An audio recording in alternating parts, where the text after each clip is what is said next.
Salut YouTube, on se retrouve aujourd'hui pour une nouvelle vidéo qui va être le traditionnel book haul du mois de janvier. Book haul qui est à nouveau bien fourni, voilà. On va démarrer tout de suite pour pas perdre de temps et on commence d'abord avec les graphiques. C'est vrai que ce mois-ci, il y en a beaucoup. J'ai craqué sur Vinted pour une série dont je n'avais jamais entendu parler. C'est une série coréenne.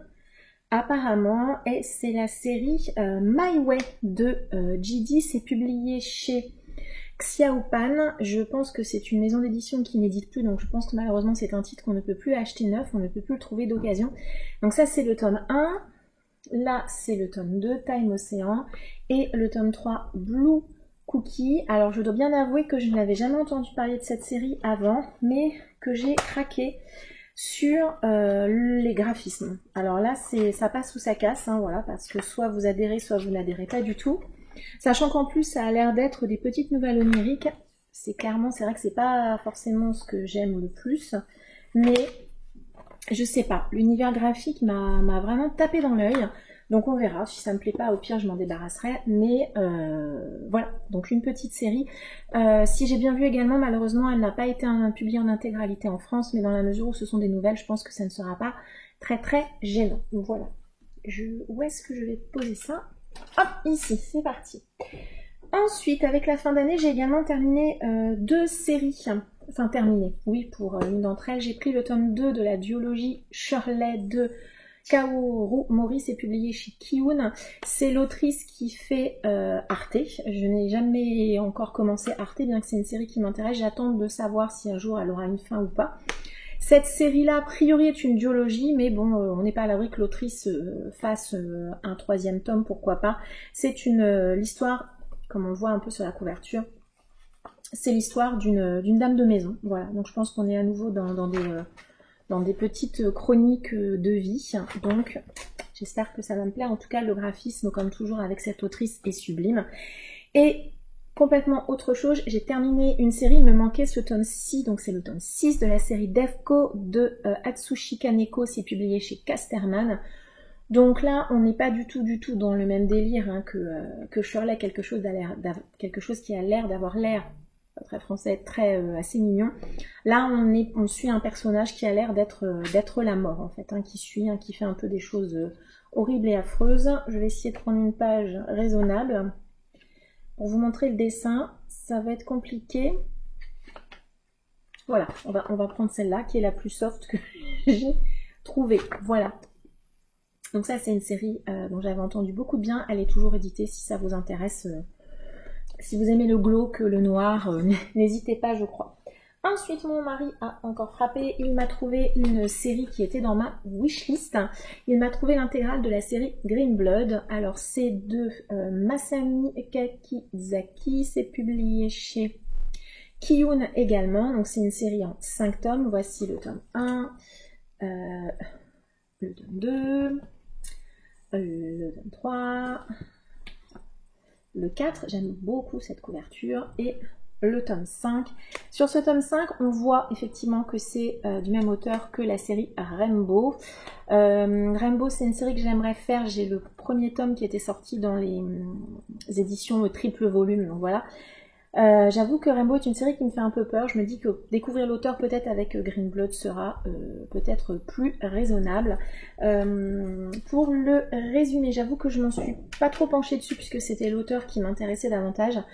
On est aux États-Unis à la fin du 19e siècle où on a l'air de suivre un assassin. Voilà, qui a priori va se battre contre un clan de mafieux. Donc voilà, j'en sais pas beaucoup plus, mais j'aime beaucoup le style graphique de cet auteur, tout en trame. Et ouais, j'ai entendu beaucoup d'avis positifs de cette série, notamment sur la chaîne de Monsieur Cabric. Donc j'espère que ça va me plaire.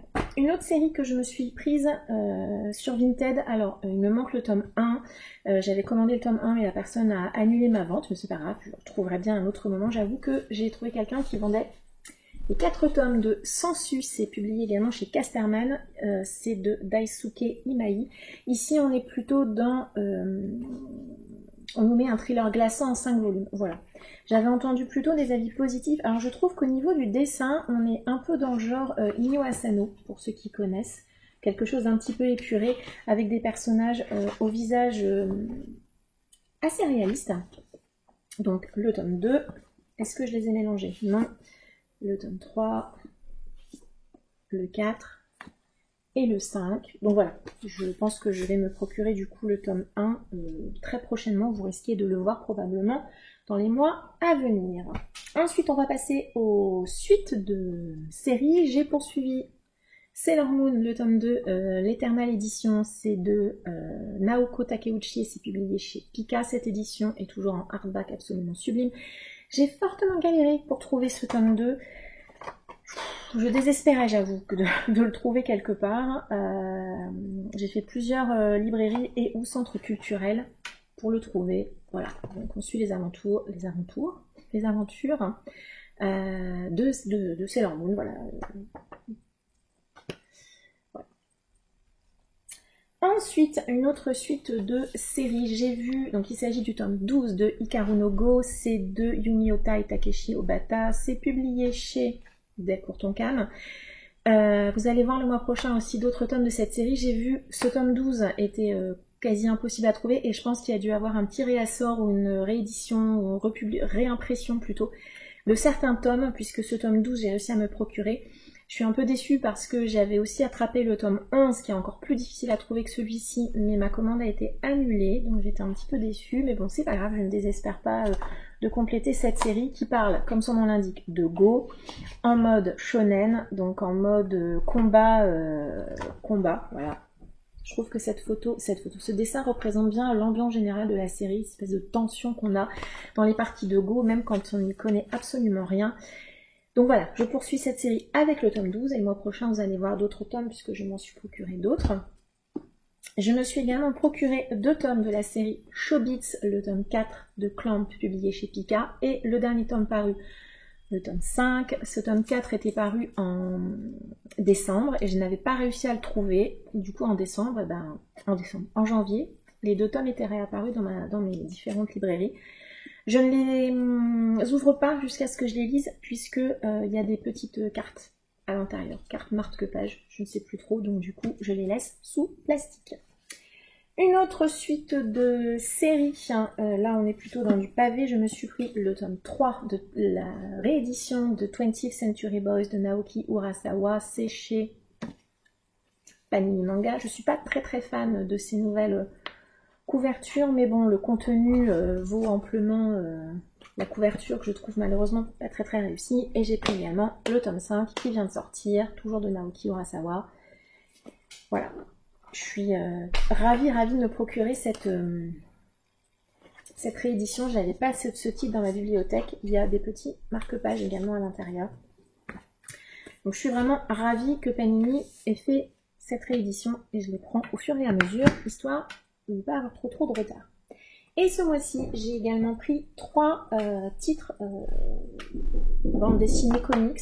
On va commencer plutôt par ce qui est un petit peu comics. Alors je mets des guillemets comics parce que je sais pas trop si c'est considéré comme comics ou pas. J'ai pris l'intégrale de Croque-Mitaine. C'est publié chez Glénat, c'est de Salvia et Jet, donc c'est une duologie. Alors si jamais vous ne connaissez pas cette série, on va suivre Elliot, un jeune garçon qui va vivre un drame horrible au début du premier tome. Et puis il fait un appel en fait au secours à un personnage et c'est le Croque-Mitaine qui va lui répondre et qui va donc venir l'aider, je ne sais pas. Voilà, vu son nom, l'aider, je ne sais pas, mais en tout cas qui va se rapprocher du petit Elliot. Hop, je vais vous montrer juste cette page-là pour que vous voyez un petit peu l'ambiance bien glauque, bien sombre. Voilà, c'était une série que j'avais vue, enfin j'avais repéré le premier tome, et là quand j'ai vu qu'ils avaient sorti l'intégrale, et ben banco, j'ai utilisé pas mal de cartes cadeaux sur ce mois de janvier, donc je me suis procuré ça. Ensuite, sur Vinted, j'ai trouvé 2 titres de bande dessinée alors un que je cherchais depuis un moment et un pour lequel j'ai découvert il n'y a pas longtemps, mais je voulais absolument aussi. Je me suis pris l'intégrale du Vent dans les saules, donc c'est d'après le roman de Kenneth Grahame, bien évidemment, et c'est de Michel Plessis, c'est publié chez Delcourt. Je sais pas pourquoi, j'aime énormément les personnages et l'histoire du Vent dans les saules. J'ai lu alors une version abrégée du texte d'origine il y a 2 ans, je crois que j'avais adoré, mais vraiment vraiment adoré, alors que pourtant moi je suis pas forcément très très fan quand on oh je sais plus comment on dit, mais quand en gros les animaux on les traite comme des êtres humains, je suis pas toujours très très fan, je suis pas toujours hypée par ça, mais là je sais pas, le Vent dans les saules avec moi ça marche du feu de Dieu. Si vous ne connaissez pas, on suit rat, taupe et puis d'autres animaux, il y a crapaud aussi, autour d'un marais. Et ils vivent des petites aventures comme ça. Et ça fait un moment que je cherchais cette intégrale à un prix, j'allais dire, raisonnable. Et je suivais quelqu'un qui le vendait sur Vinted en me disant, bon voilà, un jour ou l'autre, je le prendrai. Et puis finalement, cette personne, peut-être, avait envie de s'en débarrasser et un jour a baissé fortement, fortement le prix. Donc du coup, je me suis dit, non mais là, c'est pas possible, je le prends. En plus, j'avais vendu pas mal de choses sur Vinted, donc j'avais une cagnotte. Donc voilà, en plus, c'est même pas sorti de mon compte en banque, donc j'aurais été très, très, très déçue de ne pas le prendre. Donc voilà, peut-être qu'on a tous les lieux, tous les animaux, taupe, rat, crapaud, mais les autres sont pas forcément, il me semblait qu'ils étaient 5, mais bon, voilà. Donc, le Vent dans les saules. Je suis ravie de l'avoir trouvé. Et alors, le dernier titre graphique de ce mois-ci, j'en avais jamais entendu parler avant de le voir sur la chaîne de Audrey Livre. A priori, il était dans le calendrier de l'Avent de Once Upon a Book, je crois. C'est Le Grand Voyage de Rameau, que vous voyez ici, qui est absolument sublime. C'est publié chez Soleil Métamorphose, c'est de Ficile. Je n'avais aucune idée, et même encore maintenant précisément, de quoi ça parle, mais j'ai eu un gros coup de cœur pour les dessins, je sais pas, la manière de représenter les personnages. J'ai vraiment adoré l'univers graphique. Et je sais pas, j'ai craqué sur le visuel, vraiment typiquement sur le visuel.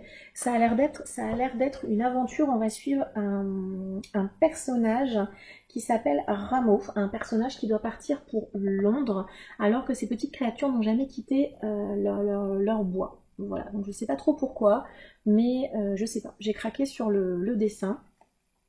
Quand je l'ai reçu, je m'attendais pas à ce qu'il soit aussi gros quand même, hein, je dois bien l'avouer. C'est magnifique. Voilà. Moi j'ai eu un énorme coup de cœur pour le visuel. J'espère que l'histoire sera au rendez-vous, mais en tout cas l'objet livre, je sais pas ce que vous en pensez, mais moi je le trouve absolument magnifique. Voilà. C'est donc terminé pour la partie graphique, donc on va passer au roman. On va commencer par ce que j'ai acheté en kiosque. Qu'est-ce que j'ai acheté en kiosque? Donc j'ai poursuivi les romans éternels de chez Cranford qu'on trouve donc en kiosque. Je vais pas m'attarder parce que ce sont des grands classiques, certains vous les avez peut-être même déjà lus, donc voilà, donc c'est Anna Karénine, le tome 1 et le tome 2. Alors Anna Karénine, je crois que je me suis un jour fait spoiler la fin, mais bon, tant pis, c'est pas grave, ça m'empêchera pas de le lire. Un Jane Austen avec Mansfield Park, donc voilà, on a toujours ces éditions très jolies. Et un Anne Brontë avec Agnès Gray, qui est beaucoup plus petit. Et toujours en kiosque, j'ai également poursuivi mes achats de la collection de chez Jules Verne, je les adore, avec Le Tour du monde en 80 jours, un de mes chouchous, voilà, et 20 milieux sous les mers, que j'ai lu aussi à l'adolescence, qui dans mon souvenir a un petit peu plus de description, donc voilà, c'est une petite pavasse, et je pense que celui-là il est un petit peu plus dense. Je vais continuer encore pendant quelques temps, puisqu'il y a encore quelques titres qui m'intéressent, mais celle-là j'irai probablement beaucoup moins loin que la collection de chez Cranford. Ensuite, on va passer aux achats Françoisir. Voilà, j'en ai fait que 2. J'ai été sage, très raisonnable cette fois-ci. Je me suis pris un Marion Zimmer Bradley avec 3 ou la trahison des dieux. Sans surprise, c'est une réécriture en fantasy. Voilà, je dirais de la fantaisie mythologique peut-être. Donc réécriture de la guerre de Troie. Sans surprise. Alors ça a l'air d'être gros, mais je trouve que c'est à nouveau plutôt assez aéré. Donc j'ai bon espoir. Et je me suis pris également une autre briquette, l'intégrale de Rebelles du désert de Halloween Hamilton. Donc ça à l'origine c'était publié chez TKJ ou Robert Laffont. PKJ, voilà, chez Pocket Jeunesse. C'était une série qui m'intéressait. On est là dans de la fantasy, fantasy du désert, fantasy arabisante, je sais pas trop comment on dit. Mais en tout cas, ça se passe dans le désert. Voilà. Fantasy young adulte. J'aime assez ces intégrales de chez France Loisirs que je trouve bien plutôt fluffy, plutôt agréable. Le papier est pas trop fin. Donc ouais, ça va, ça marche plutôt bien. Je suis ravie de l'avoir intégré ma bibliothèque. On va passer aux achats d'occasion. Je n'ai pas fait beaucoup d'achats d'occasion, comme je disais avant. C'est vrai que ce mois-ci, j'ai fait beaucoup plus d'achats neufs, à part les quelques graphiques que vous avez vus. Et puis, c'est vrai qu'avec Noël, j'ai eu pas mal de cartes cadeaux, de bons d'achat utilisés, etc. Donc j'ai plutôt fait des achats neufs, mais j'ai quand même fait un petit craquage sur Gilbert. Je me suis trouvé, enfin, dirais-je, une cosmologie de monstres de Sean Hamill, c'est chez Albert Michel Imaginaire. J'ai entendu énormément de bien de ce titre. On a l'air d'être dans quelque chose qui s'apparente un petit peu à Stephen King, Lovecraft, Cthulhu, avec cette espèce de poulpe là qui a l'air d'envahir la maison. J'espère, je croise les doigts, que ça va me plaire. J'espère que ce sera pas trop onirique. Vous savez que moi, quand c'est trop onirique, j'ai un peu de mal, donc on verra bien. Étonnamment, je me suis trouvée Nécrosant, j'en revenais pas, de Négora. C'est le tome 1 Terre d'Afamie, c'est publié chez Crainte Chimère. J'étais super étonnée de le trouver. Alors c'est vrai qu'il est un petit peu, voilà, on voit que c'est un livre qui a été lu, mais c'est pas grave. L'intérieur est très très joli. On a l'air d'être dans de la dark fantasy, bien horrible. La couverture, moi je l'adore, mais c'est vrai qu'elle est horriblement glauque quand même. Je reconnais. Et ensuite, j'ai enfin trouvé un titre, c'est pareil, ça fait très très très longtemps que je le cherchais à un prix raisonnable, j'entends, c'est Stranger Things Darkness on the Edge of Town, c'est publié chez Lumen de Adam Christopher. C'est un roman qui parle de Hopper, le policier, avant qu'il arrive dans la ville de Stranger Things, dont j'ai oublié comment s'appelle la ville d'ailleurs, c'est pas grave, donc c'est avant les événements de la saison 1 de Stranger Things. J'ai l'autre tome aussi, qui parle de la mère de... Oh, je perds ma mémoire, donc de la mère de ce personnage-là, Eleven, voilà. Qui parle de la mère de Eleven que j'ai aussi, donc je suis très contente de l'avoir trouvé. Je n'aimerais pas trop tarder à le lire celui-là quand même. Ensuite, on va passer aux achats grand format neuf. J'ai cédé. À force de le voir passer partout, de me dire que tout le monde disait que c'était formidable, j'ai craqué sur cette magnifique édition de Anne de Green Gables de Lucy Maud Montgomery. C'est chez Toussaint l'ouverture. Cette édition est sublime. Vraiment, vraiment magnifique. Et j'ai craqué aussi parce que j'ai vu que le tome 2 allait sortir prochainement. Donc voilà, je l'avais mis dans ma wishlist tranquillement. Et puis je l'avais pris plusieurs fois en librairie, je l'ai reposé, tout ça. Et puis bah voilà, finalement, j'ai fini par craquer. Je n'ai pas vu la série télé, je précise.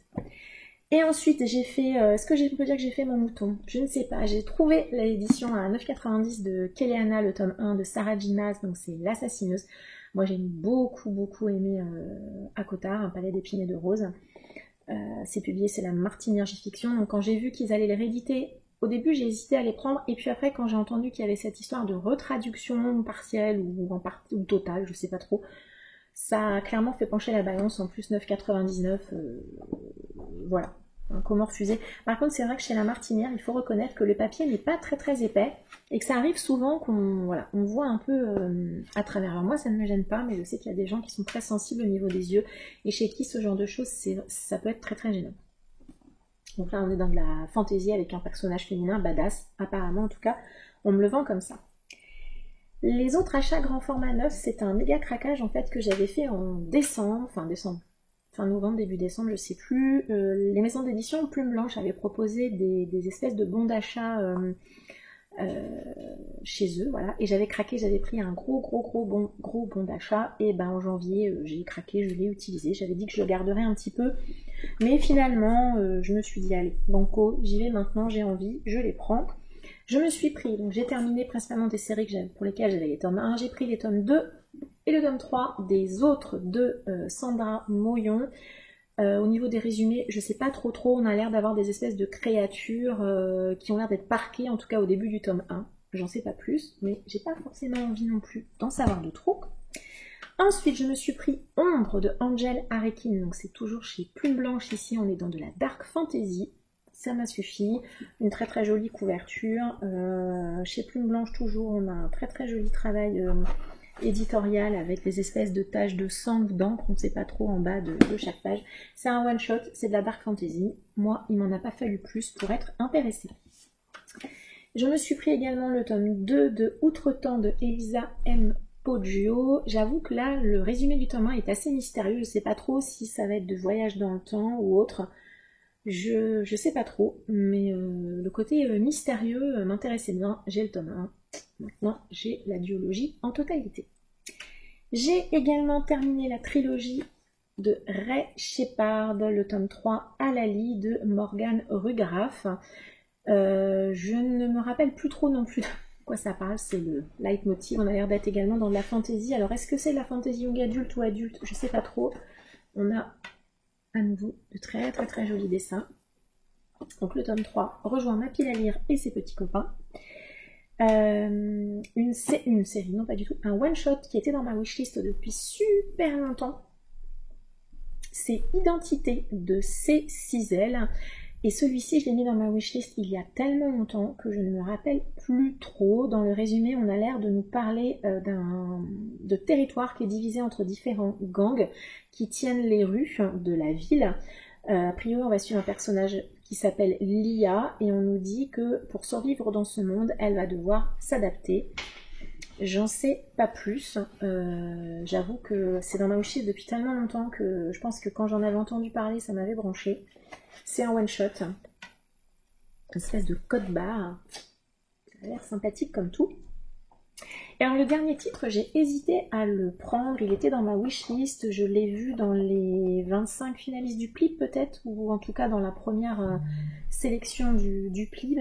Après j'ai vu des avis un petit peu plus mitigés, disant qu'il y avait peut-être également beaucoup de coquilles dans le roman, je ne sais pas, j'ai hésité à le prendre et puis je me suis dit finalement fais-toi ton propre avis, après tout c'est rien de tel, il me plaisait au démarrage donc pourquoi pas.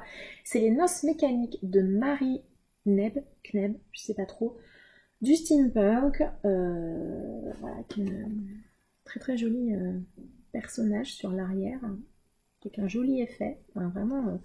Voilà, donc j'ai entendu des avis positifs et puis un petit peu plus mitigés sur ce titre. Je me ferai mon propre opinion, voilà, il n'y a rien de tel. Et vous pensez que c'est fini? Eh ben non, hein? Voilà, il reste les poches. Les poches, c'est la vie. Et quand on a des cartes cadeaux, ben voilà, hein, c'est le drame. C'est le drame. Donc j'ai poursuivi Le Royaume des Assassins, donc le tome 2 de R.J. Barker. C'est de la fantasy avec un assassin comme personnage principal. J'adore ce genre de personnage. Et j'ai pris le tome 2 parce que le tome 3 vient enfin de sortir. C'est donc la saga, c'est Le Royaume blessé.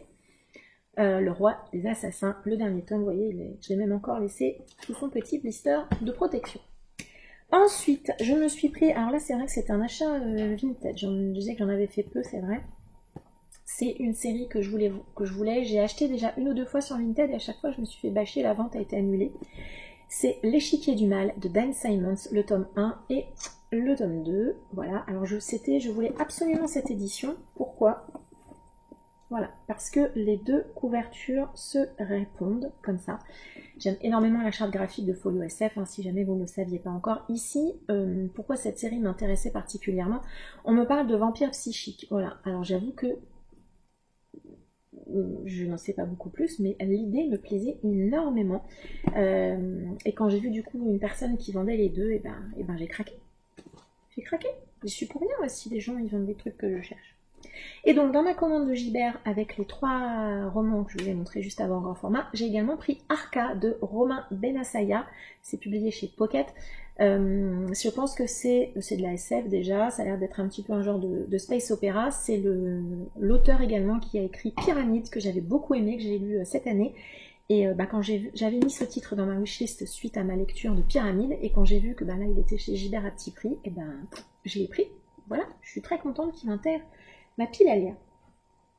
Un autre titre que j'avais repéré en grand format et quand j'ai vu qu'il sortait en poche, j'étais ravie, c'est Chronique du pays des mers de Elisabeth von Arburg. C'est également publié chez Folio SF.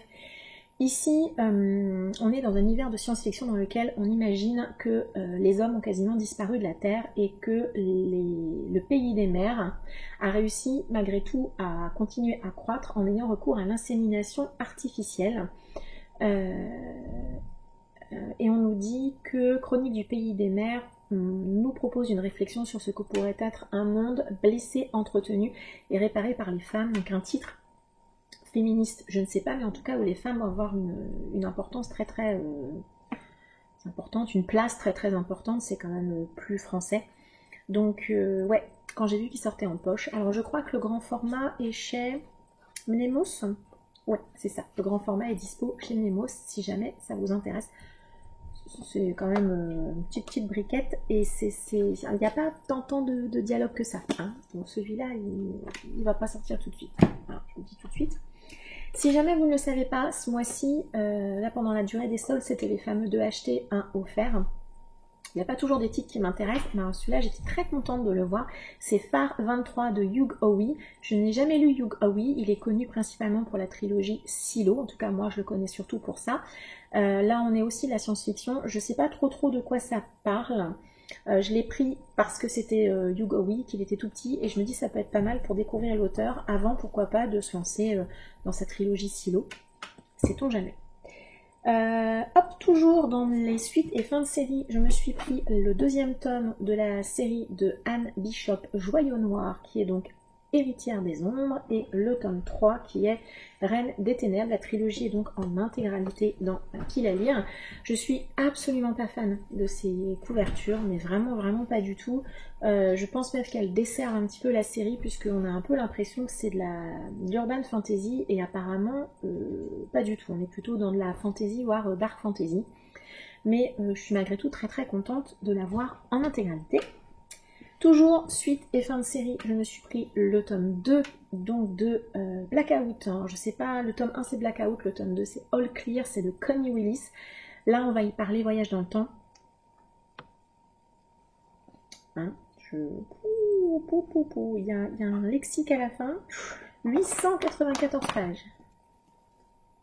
Ouais, bon, j'ai pas particulièrement peur des pavés en temps normal, mais là il faudrait que j'ai envie de me lancer dans un titre qui parle de voyage dans le temps.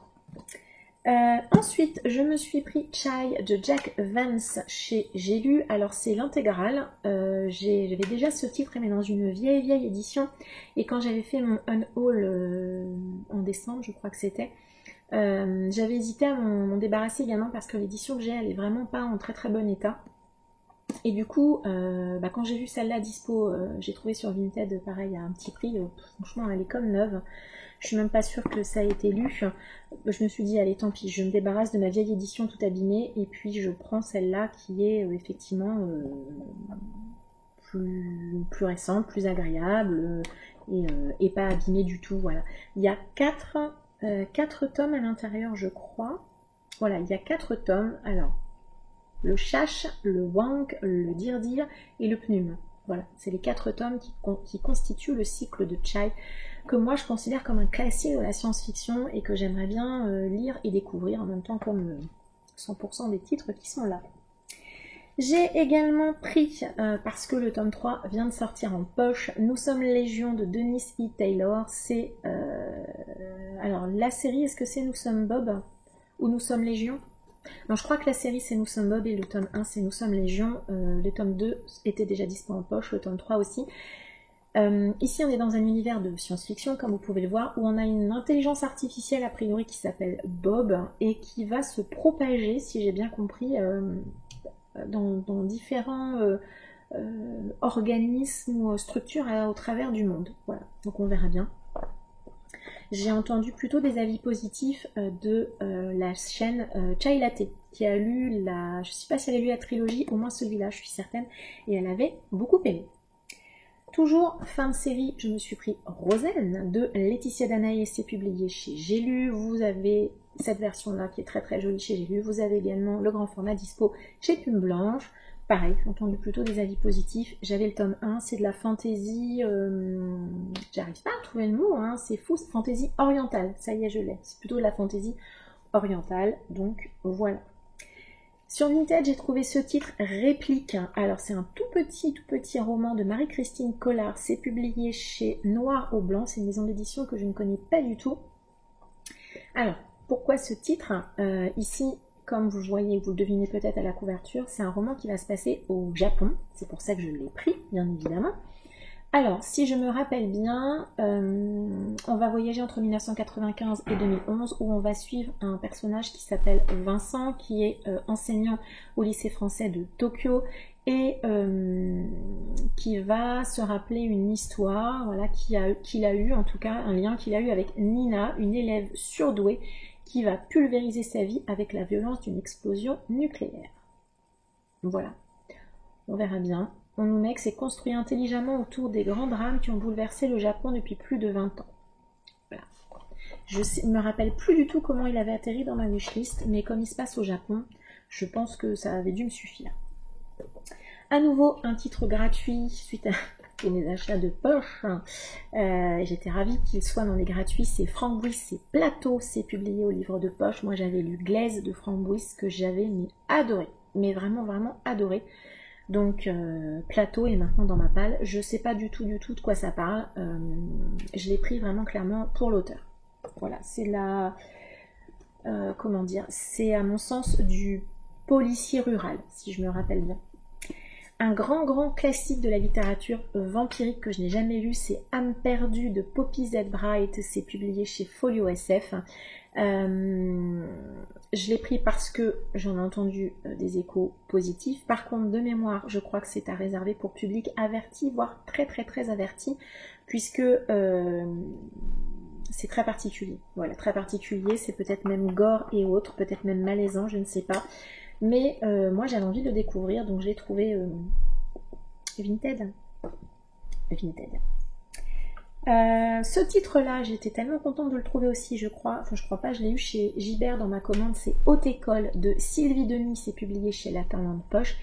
Ici, on va dans un univers de fantasy, c'est un one-shot dans lequel les sorciers sont envoyés dans une école, mais c'est pas Poudlard, hein, c'est pas des sorciers vont pas vivre leur meilleure vie, et au contraire, ils sont dans un monde où ils sont plus ou moins exploités.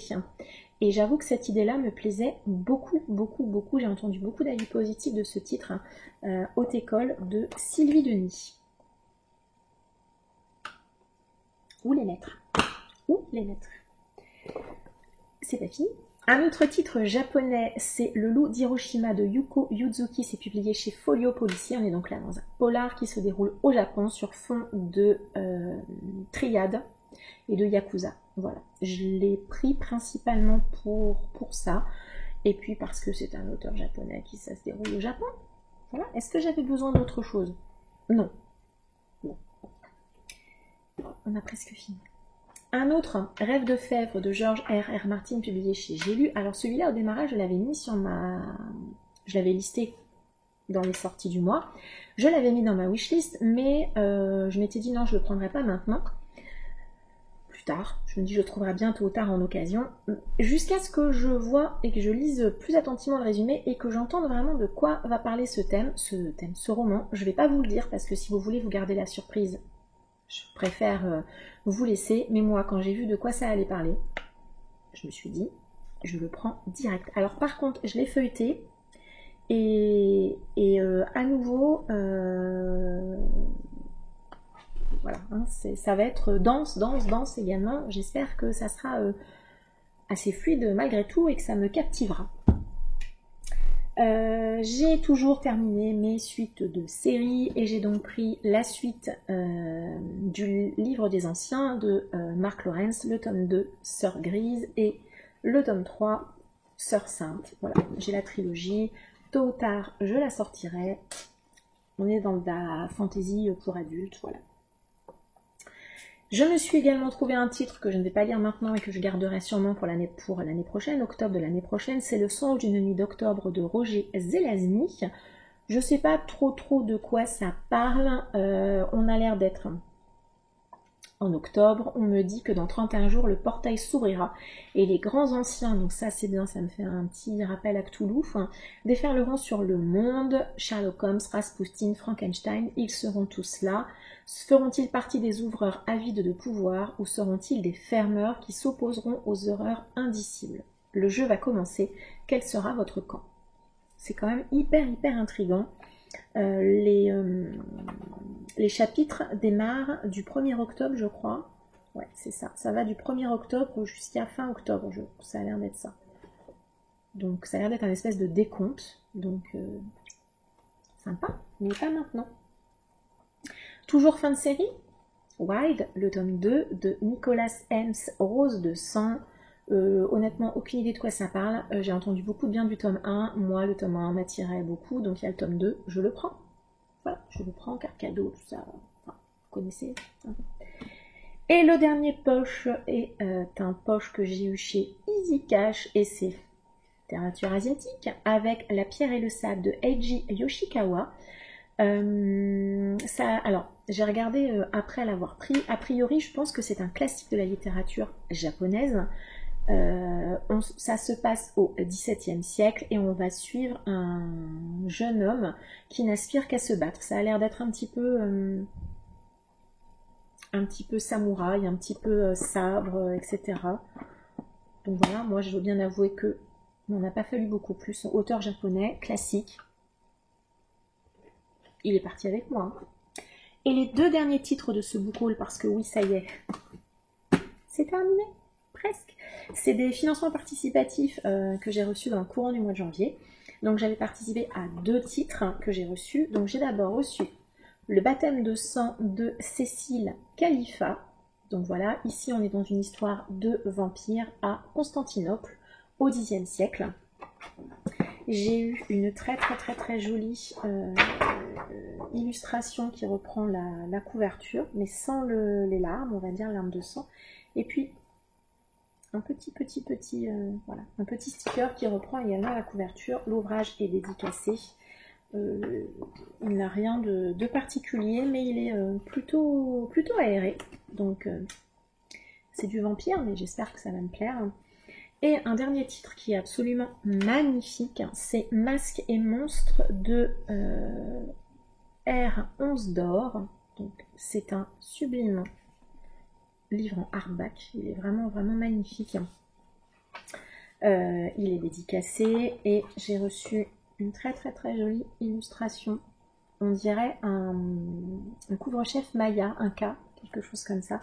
L'ouvrage en lui-même, il est très joli. On a un petit signet pour accompagner la lecture.